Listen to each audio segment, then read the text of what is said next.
Single phase વીજળી આપવામાં દક્ષિણ ગુજરાતના ખેડૂતોને અન્યાય ડીજીવીસીએલ દ્વારા અન્યાય કરવામાં આવતો હોવાનો ખેડૂત આગેવાન જયેશ દેલાડનો આક્ષેપ। ગુજરાતના ખેડૂતોને સૂર્યોદય યોજનાથી દિવસે 8 કલાક વીજળી આપવામાં આવે છે। સમગ્ર ગુજરાતમાં સૌરાષ્ટ્ર, ઉત્તર ગુજરાત, મધ્ય ગુજરાતમાં 3 ફેઝ બાદ સિંગલ ફેઝ વીજળી આપવામાં આવે છે, પરંતુ દક્ષિણ ગુજરાતમાં સિંગલ ફેઝ વીજળી આપવામાં નથી આવતી। ડીજીવીસીએલના અધિકારીઓ મનમાની કરે તેવો આક્ષેપ કરવામાં આવ્યો છે। સૌરાષ્ટ્ર, ઉત્તર અને મધ્ય ગુજરાતના ખેડૂતોની જેમ દક્ષિણ ગુજરાતના ખેડૂતોને પણ સિંગલ ફેઝ વીજળી આપવા માંગ કરાઈ।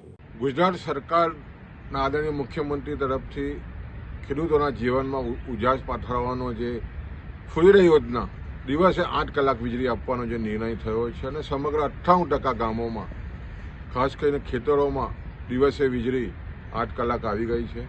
ખૂબ ખૂબ રાજ્ય સરકારનો અમે અભિનંદન આપીએ છીએ। ખાસ કરીને તમે જુઓ તો છેલ્લા 20 વર્ષથી એક અઠવાડિયું દિવસે વીજળી અને એક અઠવાડિયું 7 દિવસ રાતે વીજળીના કારણે સાપના ડોકા છૂટવાના, ઠંડી હોય અને ખેડૂતોએ રાતે ઉજાગરા કરવાના અને ભારે કઠણાઈ સામે ખેડૂતો પોતાનું જીવન ગુજારતા હતા। રાતે વીજળી આવે એટલે ખૂબ જ વીજળીનો પણ વ્યય થાય અને ખેડૂતોને પણ ખૂબ જ કઠણાઈ થાય। એવા સમયે રાજ્યની સરકારે જે નિર્ણય કર્યો છે 98% ગામોમાં ખાસ કરીને ખેતરોમાં આજે દિવસે વીજળી આવે છે, ખૂબ જ આ નિર્ણયને અમે આવકારીએ છીએ। સાથે સાથે સમગ્ર ગુજરાતમાં 8 કલાક વીજળી પછી ખાસ કરીને સિંગલ ફેઝ વીજળી તમામ ગુજરાતના ખેડૂતોના ખેતરોમાં આપવામાં આવે છે, પણ દક્ષિણ ગુજરાતના જે અધિકારીઓની મનમાનીને કારણે આજે દક્ષિણ ગુજરાત વીજ કંપની જે હજારો ખેડૂતોના ખેતરમાં ખાસ કરીને 8 કલાક વીજળી પછી સિંગલ ફેઝ વીજળી ન આપવાને કારણે ખાસ કરીને ઘણા ખેડૂતો ખેતરોમાં વસવાટ કરતા હોય છે, નાની નાની ઓરડીઓમાં વસવાટ કરતા હોય છે।